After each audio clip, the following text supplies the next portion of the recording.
rearrangement. So today we are going to discuss migration to electron deficient nitrogen, rearrangement reactions involving migration to electron deficient nitrogen. When we say electron deficient nitrogen, means nitrogen species or nitrogen is having less electron or positive charge on that, which is first. So rearrangement reactions involving migration to electron deficient nitrogen. The reaction which we are going to study is Beckmann rearrangement. In this, the ketoxine in acidic medium rearranges to substituted amide as shown in this reaction. So we can say the rearrangement of oxime under the influence of acidic reagent to N substituted amide is known as Beckmann rearrangement reaction. Next is mechanism of Beckmann rearrangement.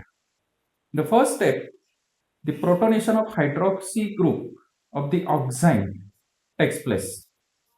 This protonation of hydroxy group is important to convert this OH into water molecule, which is a better leaving group. In the second step, the loss of water molecule form oxonium derivative occurs simultaneously with the migration of a group. The group migrates with its bonding electron to the electron deficient nitrogen atom, which results in a carbocation or cationic species. It can be represented here in this graphical manner. We have the protonated oxime with the loss of water molecule which occurs simultaneously when this R1 migrates towards this electron deficient nitrogen along with the bonding electron. Okay? The bonding electron between this carbon and R1 bond, which results into the formation of this carbocation or cationic species. In the third step,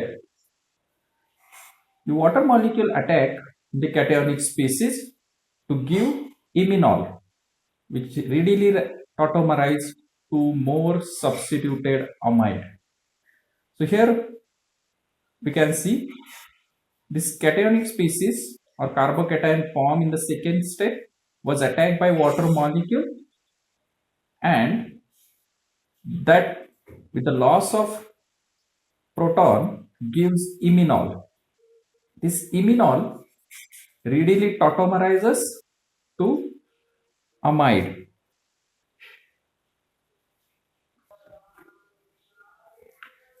Next, we are going to see example. Okay, example of oxime which is formed from the symmetrical ketone. Okay. This is an oxime which is formed from acetone, okay, which on the Beckmann rearrangement gives this amide.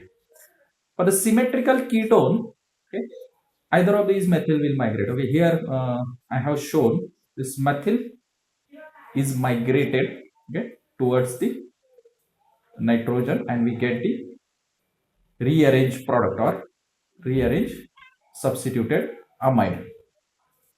When we have oximes of unsymmetrical ketone, for example, if we take the oxime of acetophenone, then one can guess there may be formation of two products. In one, migration of methyl, and in another, migration of phenyl. Now let's see what actually happens.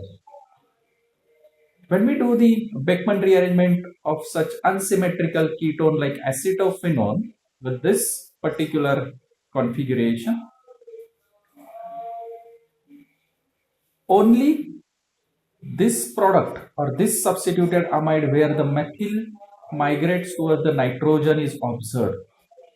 Whereas the product which we guess involving the migration of phenyl not at all form.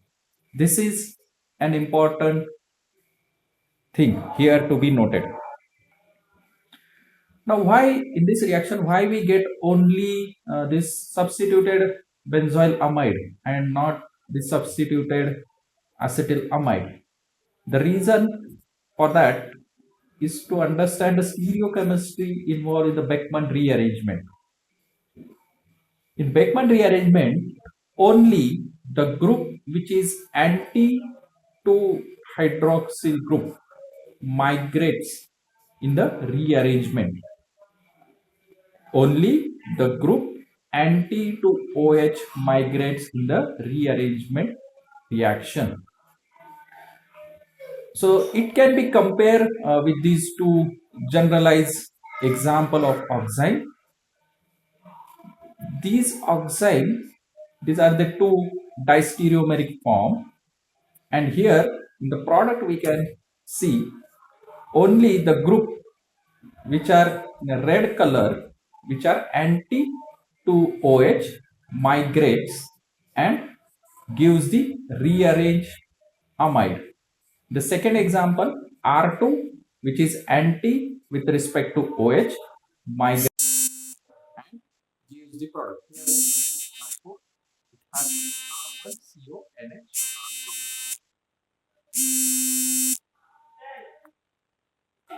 Only the group which is anti to OH migrates in this reaction. So that we can study by considering two distereomeric form of this oxime.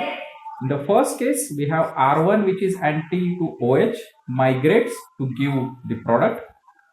In the second distereomeric form, we have R2 which is anti with respect to OH, and we are getting the product here with the migration of R2, that is the substituted amide. So moving towards the next applications of Beckmann rearrangement. We are just discussing one important application, that is synthesis of epsilon caprolactam from cyclohexanone. This epsilon caprolactam is the starting material used for the synthesis of an important polymer nylon 6. Cyclohexanone first is converted to cyclohexanone oxide by reacting with hydroxylamine, and this cyclohexanone oxide in presence of acidic condition or with acidic reagent converted to epsilon caprolactam.